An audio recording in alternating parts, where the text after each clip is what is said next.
wasn't expecting to have him naturally. I was expecting to be pain-free. Best, but you're the worst. What the hell was we thinking? Compromise for no reason. What's up, guys, and welcome back to my channel.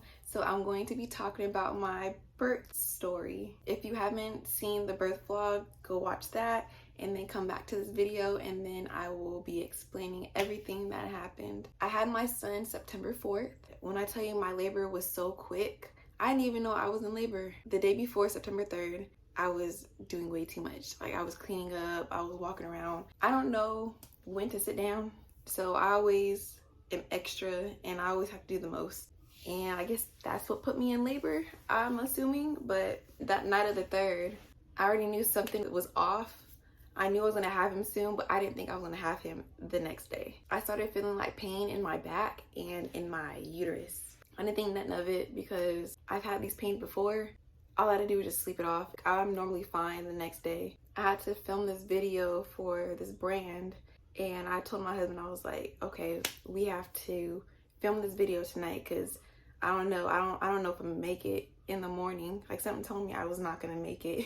Like, I was gonna have him. So I was like, let's film this video tonight, and then I'll fix it up. If we have to redo any clips or anything, we can do it in the morning. Well, I didn't make it to the morning. Well, I started having these pains at 10 o'clock at night, so I just didn't think nothing of it. I was sleeping it off. I woke up every 2 hours. I felt them at 10, went to sleep, woke up at 12, went back to sleep, and then 2 o'clock is when I knew something wasn't right. Like, I was like, okay, I got up to pee, because normally every 2 hours I was peeing constantly. So I ended up trying to lay back down after I peed. And when I tell you it was the worst pain I felt in my back, I was like, okay, I can't lay down. Like, I literally can't lay down. So I text my mom, grandma, my sister. I was like, your grandson is not letting me lay down. So then I was like, maybe it's like the position I'm laying. I just can't lay straight flat. So I ended up getting a blanket and going downstairs to the couch. And then I tried going to sleep on the couch, and the same thing happened. It was the worst pain in my back. And then it started creeping to like the front of like my uterus. I was like, yeah, something's not right, because I can't lay down. Like, I literally cannot sit down.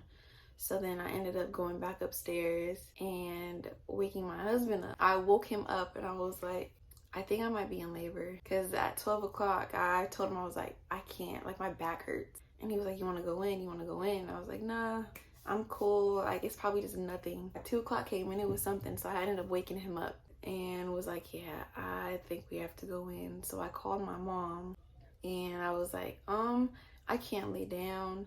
I can't go to sleep. Mind you, I was exhausted. I was so tired. I downloaded a contraction app and I was timing them, and they were was 2 minutes or less. So I was like, yeah, I think I'm in labor. And it was getting stronger and stronger. So I was like, yeah, I'm in labor. Mind you, I didn't have my bags packed. My husband didn't pack his bags, and then I didn't pack our other son's bag. I'm packing in the middle of these contractions. So I had to finish packing my bag, check the baby's bag to see if he had everything. I had to pack my son's bag. My husband was getting him ready. I was on the phone with my mom. She was like, okay, you okay? It's like, yeah, I'm fine. I was fine for the most part. And then they started hitting me. Contractions started getting stronger and stronger when we got into the car. That's when I was just like, yeah, we need to speed this up, because I need the epidural. We ended up leaving the house maybe like an hour after I was having these contractions, because they were nothing to me. But I have a high pain tolerance. We got to the car, went to my mom and dad's house, dropped my son off with them, and then we were going to the hospital. When I tell you, those contractions were so painful, I couldn't sit down. They were so bad. Like I was saying in the vlog, they told me that I wasn't gonna be able to get admitted if I was in 6 centimeters. So I was hoping and praying that I was 6 centimeters, because I was in so much pain.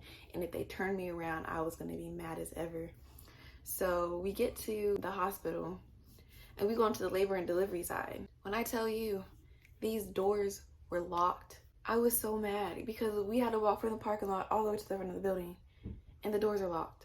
I'm thinking, how are we supposed to get into the hospital if these doors are locked? Me and my husband are sitting there looking at each other like, okay, how are we about to get in? We ended up going to the ER side because I gave birth on post. And I didn't know none of these doors were gonna be locked. We got back into the car and drove all the way to the ER side. So we're sitting here going to each door on that side, checking. Because even the ER was closed. Like the door, like the main door to go to the ER was closed. It was locked. So we checked 3 other doors after that. And then finally, there's like the ambulance part where normally just the ambulance people just walk in. That was the only area we could go into. We ended up waiting on somebody to come to that door. They're like, oh, you need a wheelchair and everything. I'm like, yeah. So one of the ER nurses wheeled us to labor and delivery. I'm in excruciating pain. So we get to the desk, they check us in. We get into triage, and they're checking all my vitals. They're strapping me up with the little bands on my stomach to check his heart rate and like the contractions, check my blood pressure and everything. Then I have to get COVID tested before they can even put me in a room.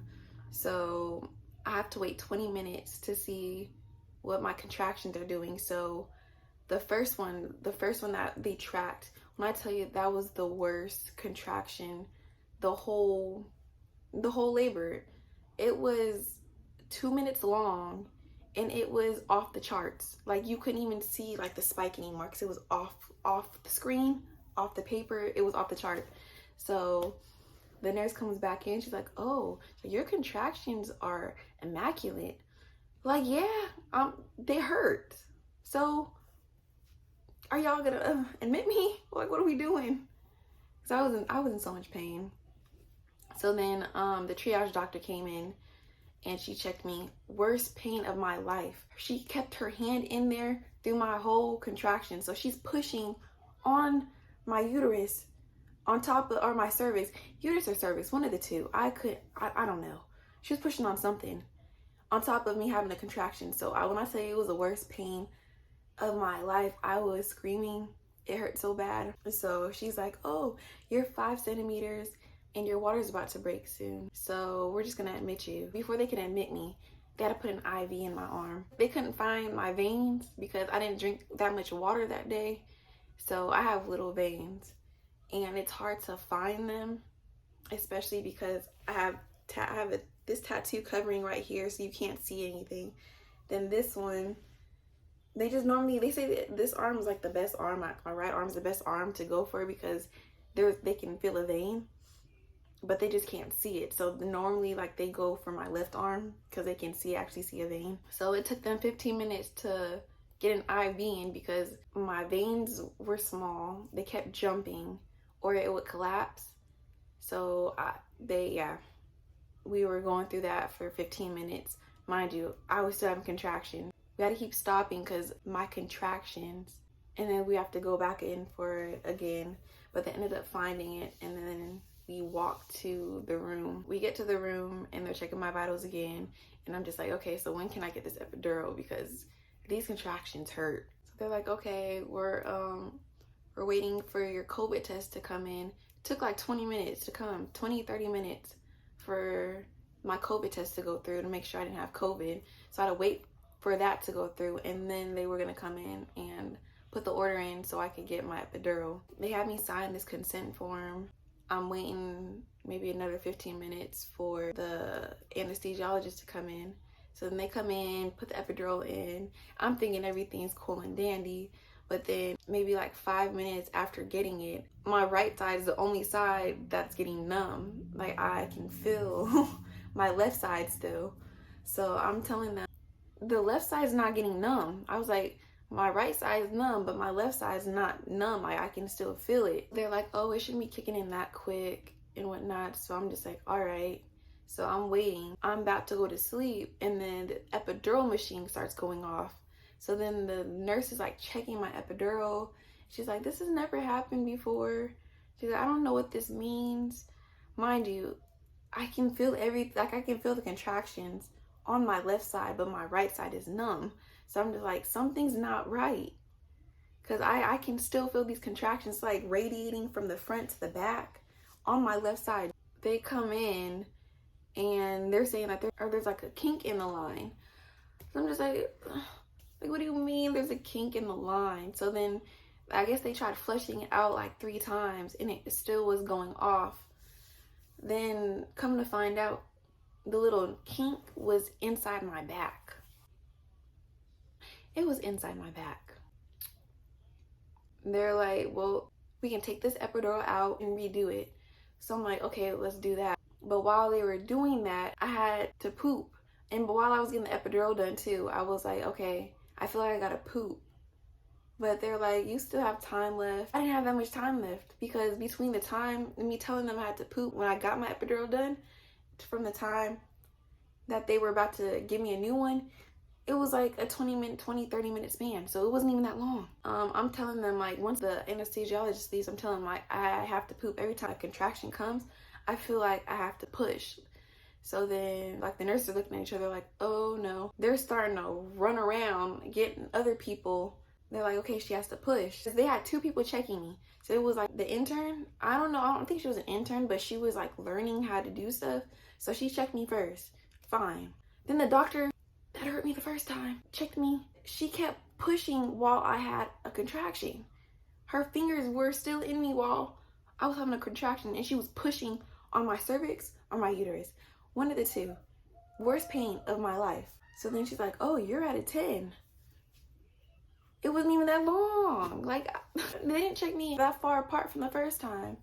So they're like, oh yeah, you're about to push. So they're like, you can either wait for the epidural or you can try and push him naturally. So I'm just like, I'm just gonna push him out because I can't hold him in. Like, every time a contraction comes, I have to push. The anesthesiologist comes and they're telling her, yeah, she's just gonna try and push without the epidural. Mind you, I still have the epidural cord in my back. And one of the nurses end up turning the whole machine off. So I'm feeling everything. I start feeling everything on my right side again. I'm just like, what the hell? So I pushed him out in 3 pushes and it was less than 5 minutes. He was out.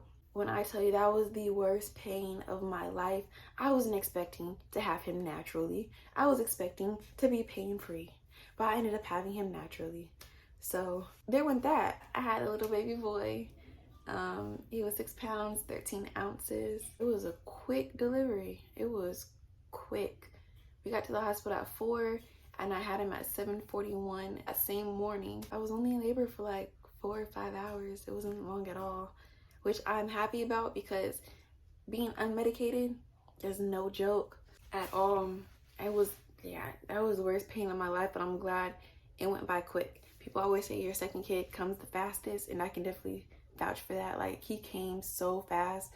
With my first son, I was in labor for 12 hours, but with him, I'm not gonna count like the 10 o'clocks. I didn't know I was in labor at 10 o'clock. I'm gonna just count when I woke up. So from 2 to 7, yeah, about 5 hours. I wouldn't change it for anything. He's healthy, he's growing. He made 3 weeks on Sunday, but that was my birth experience. Would I go unmedicated again? Absolutely not. But if I have no choice, then I would do it again. Hopefully, if you're pregnant, you have a quick and safe delivery. I'll see you guys in the next video. Hope you guys enjoyed it. Bye. Cause we got shit in common, but why I gotta fight for nothing?